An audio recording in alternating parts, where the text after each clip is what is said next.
अस्सलाम वालेकुम दोस्तों, मैं हूं अली और आज के इस वीलॉग में मैं आपको दिखाने जा रहा हूं सादी गार्डन ब्लॉक 5। सबसे पहले तो आप तमाम बहन भाइयों का बहुत शुक्रिया जिन्होंने सादी गार्डन ब्लॉक 1 पे बनाई जाने वाली मेरी पिछली वीडियो को बहुत सराहा, जिसमें मैंने थोड़ा बहुत गुस्से का इजहार किया था एडमिनिस्ट्रेशन को लेकर सोसाइटी की मेंटेनेंस के हवाले से। क्या करूं, मेरी मजबूरी है कि मैं वीलॉगर हूं, प्रॉपर्टी डीलर नहीं। तो अगर अच्छा काम होगा किसी भी सोसाइटी में उसे ज़रूर सराहूंगा और अगर कोई बुराई नज़र आएगी तो मैं उसे छुपाऊंगा नहीं, क्योंकि मेरी मामूली सी भी गलत बयानी का मैं आखिरत में हिसाबदेह हूँ। और मेरी वीडियो की वजह से किसी देखने वाले इन्वेस्टर को बाद में पछताना पड़े, मैं ऐसा कभी भी नहीं चाहूँगा। तो दोस्तों, बगैर टाइम ज़ाय किए चलते हैं सादी गार्डन ब्लॉक 5 की तरफ, ताकि मैं आपको उसका डिटेल मुआयना करा सकूँ।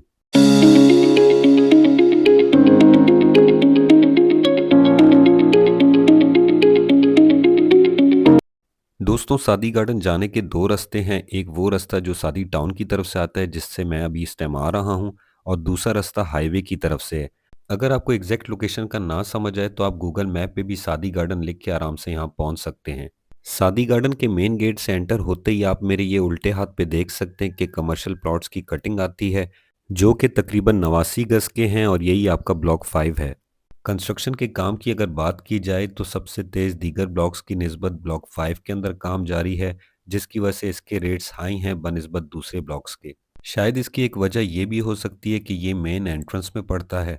जहाँ तक रेजिडेंशियल प्लॉट्स की कटिंग की बात है तो यहाँ 120 गज, 200 गज, 240 गज और 400 गज के रेजिडेंशियल प्लॉट्स अवेलेबल हैं, और 400 गज के कमर्शियल प्लॉट भी हैं।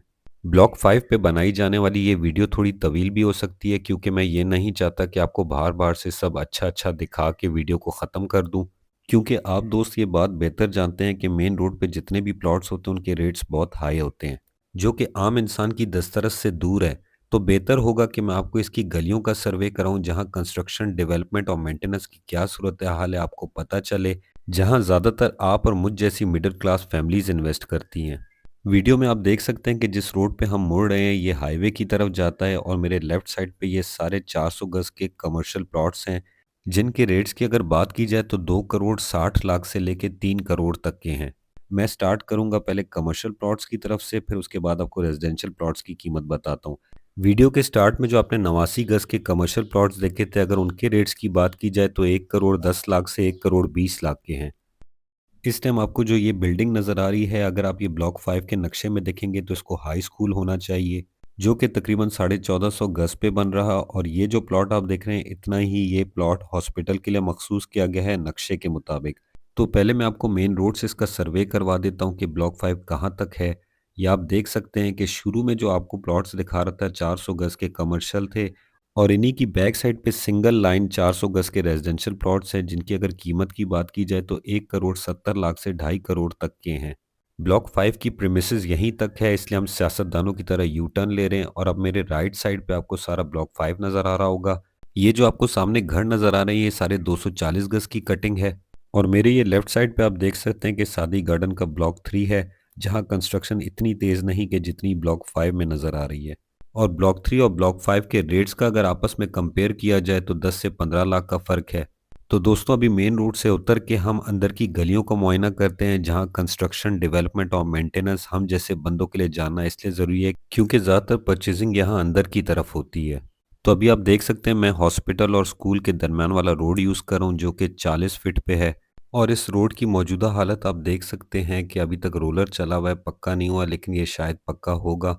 अगर आप मेरे उल्टे हाथ की तरफ देखें तो ये जितने घर हैं ये 240 गज की कटिंग है, और प्लॉट्स भी यहाँ 240 गज के अवेलेबल हैं, और मेरे सीधे हाथ पे भी 240 गज की कटिंग है। और अगर इनके रेट्स की बात की जाए तो 1 करोड़ 10 लाख से लेके 1 करोड़ 40 लाख तक हैं, डिपेंड करता है कि सेंटर का प्लॉट है या कॉर्नर का। वैसे यहाँ जो 240 गज के प्लॉट को गलियाँ दी गई हैं वो 34 फीट का रोड है, ये आप मेरे देख सकते हैं, और इसके बाद ये 40 फीट का रोड है, जिसके बाद 120 गज की कटिंग स्टार्ट होती है। तो अब आप मेरे राइट और लेफ्ट पे देख सकते हैं कि 120 गज की कटिंग है, जिनकी अगर कीमत की बात की जाए तो 60 लाख से लेकर 90 लाख तक के प्लॉट्स हैं। वही डिपेंड करता है कि सेंटर का प्लॉट है या कॉर्नर का, और 40 फीट के रोड के ऊपर है या 24 फुट के रोड के ऊपर। तो दोस्तों, आप ये देख सकते हैं कि कंस्ट्रक्शन का काम तो तेज़ी से जारी है, अलबत्ता रोड सही नहीं है, रोड अभी तक नहीं डले हुए, कच्चे रोड हैं। और ये सामने ब्लॉक 5 की बहुत ही प्यारी शानदार मस्जिद है, यहाँ से उल्टे हाथ पे मुड़ के मैं आपको इनके पार्क का मुआयना कराता हूँ ब्लॉक 5 के, जो कि बहुत ही मुख्तसर पार्क है। तो देखा जाए इतने बड़े ब्लॉक का इतना मुख्तसर सा पार्क, मैं ये समझता हूँ कि बिल्डर्स की जानिब से बच्चों के साथ नाइंसाफ़ी है। अगर आप लोगों के पास जगह की कमी होती फिर तो ये बात समझ आ सकती थी, लेकिन इतनी बड़ी जगह और आपने इतना मुख्तसर सा ब्लॉक 5 का पार्क बनाया। ये आप सामने देख सकते हैं कि कमर्शियल प्लॉट्स हैं जो कि 89 गज़ के हैं, इनके ऑलरेडी मैं आपको रेट्स बता चुका हूँ। तो कुछ प्लॉट्स यहाँ भी आपको नज़र आ रहे होंगे। यही कमर्शियल प्लॉट्स आपको मेन एंट्रेंस से भी नज़र आते हैं। दोस्तों ब्लॉक 5 में जिस चीज़ ने मुझे बहुत मुतासिर किया वो यहाँ की मस्जिद है, जिसे बहुत शानदार माशाल्लाह बनाया गया है। वैसे तो तमाम ही मस्जिदें बड़ी प्यारी होती हैं क्योंकि वो अल्लाह का घर है, लेकिन इसकी डिज़ाइनिंग ने मुझे बड़ा इम्प्रेस किया। जहाँ तक रोडों की हालत है तो वो आपके सामने है, मुझे कुछ कहने की ज़रूरत नहीं। बस पार्कलैंड से मुझे यही कुछ गिले शिकवे हैं। जहाँ मोहब्बतें हों वहाँ शिकवे शिकायत भी होती हैं कि आप अपने रोड्स को अगर बेहतर करें तो ये सोसाइटी चाहे सादी गार्डन हो या सादी टाउन हो दोनों कामयाब होंगी। लेकिन अगर आपके रोड्स ख़राब हों और घर शानदार हों तो कोई फ़ायदा नहीं है। दोस्तों मुझे सिर्फ़ एक बात समझ नहीं आती, जो सादी टाउन का मेन कमर्शियल रोड है, 4 साल से मैंने एक जगह से भी उसे टूटा हुआ नहीं देखा जितनी भी बारिशें हुई। और आप सादी गार्डन का भी मेन कमर्शियल रोड देख सकते हैं कि जो कि बड़ा शानदार बना हुआ है, और 4 साल से मैंने उसे भी टूट-फूट का शिकार नहीं देखा। तो क्या ये मलबे में फ़र्क होता है कि जो मेन रोड पे ये लोग डालते हैं और गलियों में डालते हैं? मेरा ये सवाल है उन दोस्तों से कि जो कि कंस्ट्रक्शन के शोबे से वाबस्ता हैं, कि वो कमेंट में ज़रूर इस बात का इज़हार करें कि क्या वजह होती है कि मेन रोड जो कमर्शियल होता है वो नहीं टूटता, लेकिन गलियों के रोड टूट जाते हैं 1-2 बारिशों के अंदर-अंदर।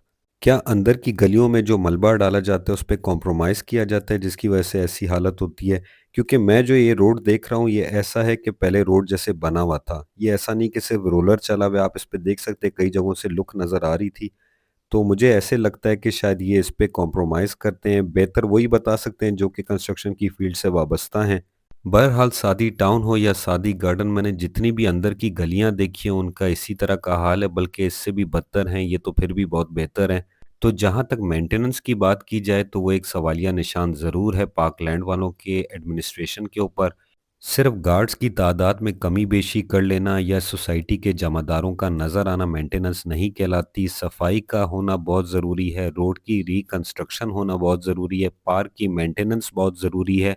ये सारी चीज़ें आपकी ज़िम्मेदारी में आती हैं। क्या आपकी बाउंड्री वॉल अच्छी हो, बाउंड्री वॉल टूटी हुई ना हो। दोस्तों खुदा गवाह है कि मेरी ये जो तनकीद होती है बराए इस्लाह होती है, क्योंकि मैं चाहता हूँ कि ये सोसाइटियाँ कामयाब हों और मैं खुशी-खुशी कोई वीलॉग बनाऊँ जिसमें मैं बताऊँ लोगों को कि आप यहाँ आके इन्वेस्ट करें, क्योंकि इनकी फ़ाइल एक नंबर है और पार्कलैंड मशहूर है, इनकी फ़ाइल्स में कभी भी डबलिंग नहीं होती। ये बहुत ही अच्छी एडमिनिस्ट्रेशन बन सकती है अगर ये थोड़ी-सी मेहनत अपनी मेंटेनेंस के ऊपर करें। तो दोस्तों मैं उम्मीद करता हूँ कि आपको ये वीलॉग अच्छा लगा होगा, थोड़ा मालूमाती लगा होगा। जहाँ भी इन्वेस्टमेंट करें सोच समझ के करें, फ़ैसला आप अपना खुद किया करें। अगर आपको वीडियो पसंद आई हो तो इसे प्लीज़ लाइक करें, कोई भी राय हो कमेंट में उसका इज़हार करें, इस वीडियो को ज़्यादा से ज़्यादा शेयर करें और आखिरी में सब्सक्राइब करना ना भूलिएगा, मुझे आपका यही ताउन चाहिए। मिलता हूँ अगले वीलॉग में, तब तक के लिए अपना ख़्याल रखिएगा, मुझे दुआओं में याद रखिएगा। अल्लाह हाफ़िज़।